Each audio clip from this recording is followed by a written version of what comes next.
Usually I would start with point number 1, workers matter, but I feel like we've made sufficient progress on that we can just check it off. Hopefully we agree workers matter. If anyone doesn't, we can go to that in the Q&A.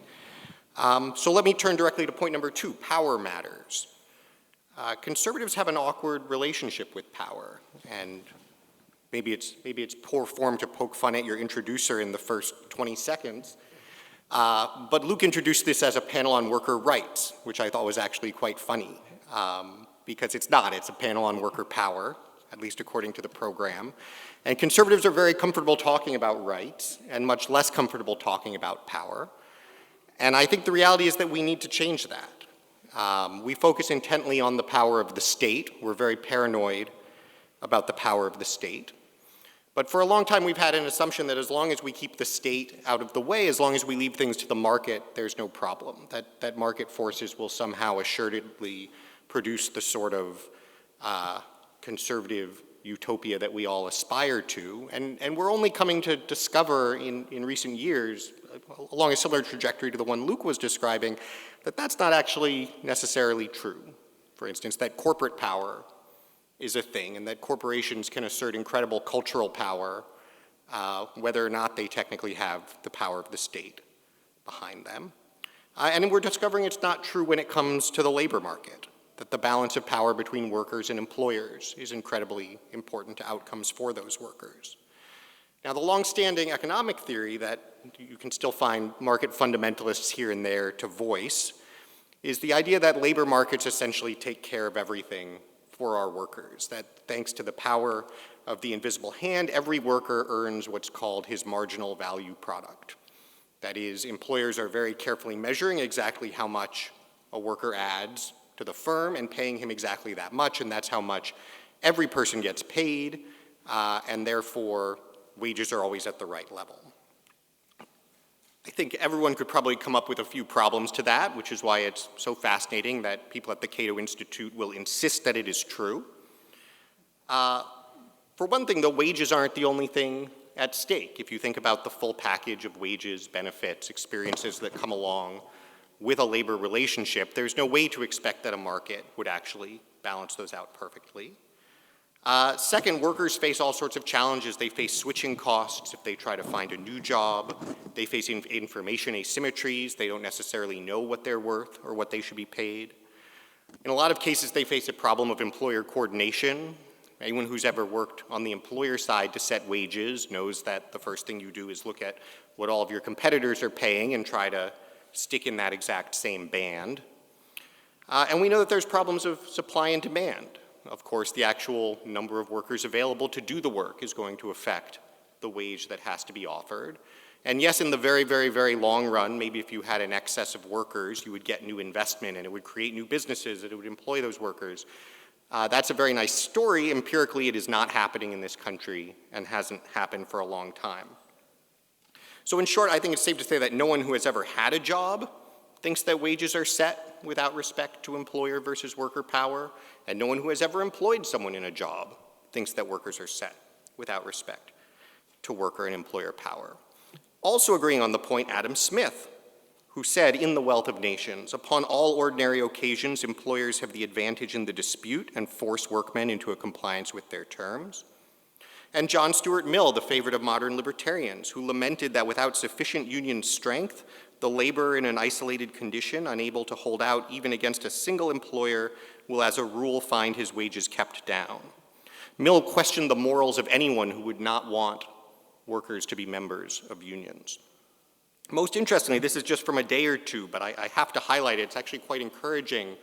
Michael Strain, who's the director of economic policy at the American Enterprise Institute, has historically been someone, a much more thoughtful economist than the Cato Institute crowd, but at the same time someone who would generally have adhered to a quite market-focused model of the labor market. He had a very interesting comment. He said, think about wages as coming from two places. One place that wages come from is from the productivity of workers. It's kind of a market factor. And then another determinative of wages are things like bargaining power, the power balance between workers and firms, and that sort of stuff. If you want wages to go up, then you either need to get people more skills so they can be more productive, or you need to change the power balance between workers and firms. And I would suggest that it's an and, that we should want workers to get more skills so they can be more productive, and we should try to change the power balance between workers and firms.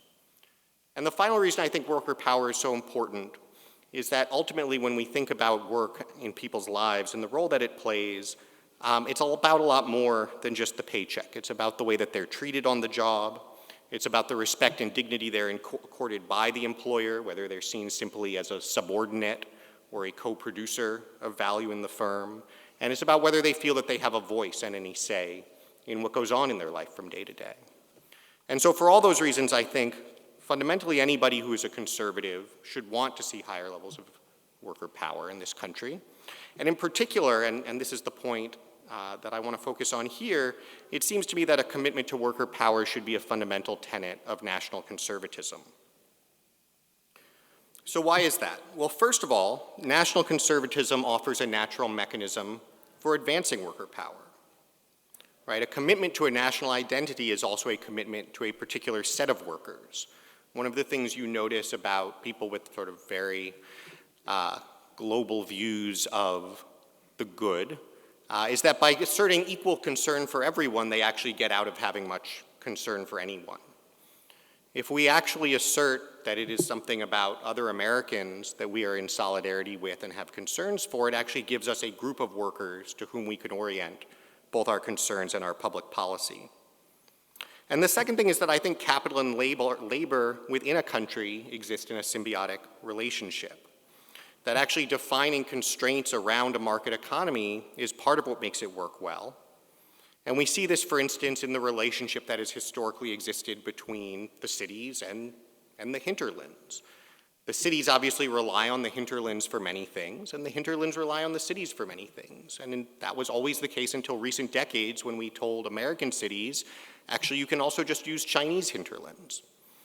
That is a great model for lots of cheap stuff. It's a very bad model, I would say, for a flourishing democratic republic.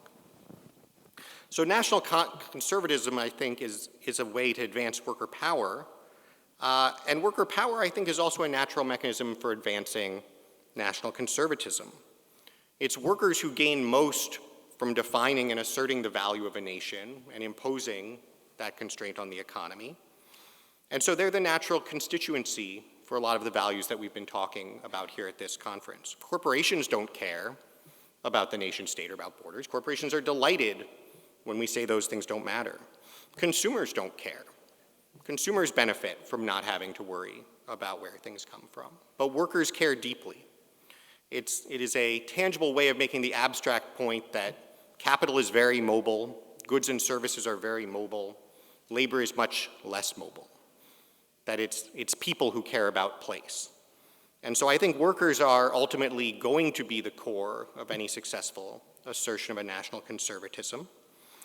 And it also happens to be a very nice thing that workers aren't woke. To the extent that we're concerned about a lot of cultural issues, to the extent that we're concerned with where corporate executives seem to be trying to push the culture, it turns out that workers are at least potentially one of the best checks that we can have on that. At American Compass, we did a lot of survey work looking at worker attitudes. Workers in the union context say by 3 to 1 that they would prefer their unions not get involved in politics at all and focus only on workplace issues. By about 2 to 1, they say they dislike employers focused on cultural issues and want to see them stick just to business. And so to the extent that we elevate the power of workers vis-a-vis management, I think we're also going to elevate the power of quite common sense and traditional American values in opposition to what in a lot of cases are quite radical and not very popular attempts at change. So what does this mean in policy terms? I think it is one of, if not the key opportunity for national conservatism.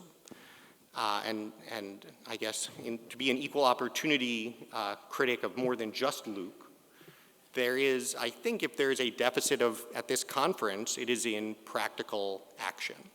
I think there are a lot of incredibly important ideas that could form the basis for a very powerful political coalition. And I think a lot of the time we are left asking, okay, but what would we do? Particularly, what is it that state power and public policy could do that would actually advance this vision in a tangible way? And it seems to me that elevating worker power is an extremely tangible, concrete, and achievable goal that would advance a lot of things that we're talking about here and would bring along a constituency that could support the things we're talking about here. So what would that mean? One, I think is obvious in the case of immigration.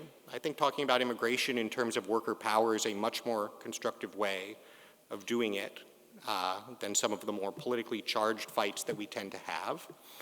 At the end of the day, saying to employers, you have to employ the workers who are here is one of the most powerful things we can do to improve outcomes for workers.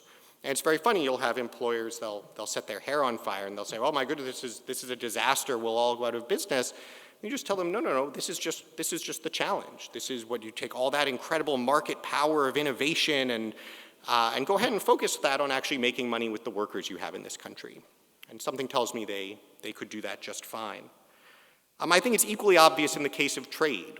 We don't see it quite as tangibly, but at the end of the day, using workers elsewhere to produce goods and services that we bring in a labor market terms isn't all that different from just bringing the workers in to produce the goods and services. And so again, saying actually we see real value in asking the workers that we have in this country to make the things that we consume, I think would have real value. And this is something that Senator Hawley spoke about a couple of nights ago with respect to his recent proposal on local content requirements, which I think is a very important idea.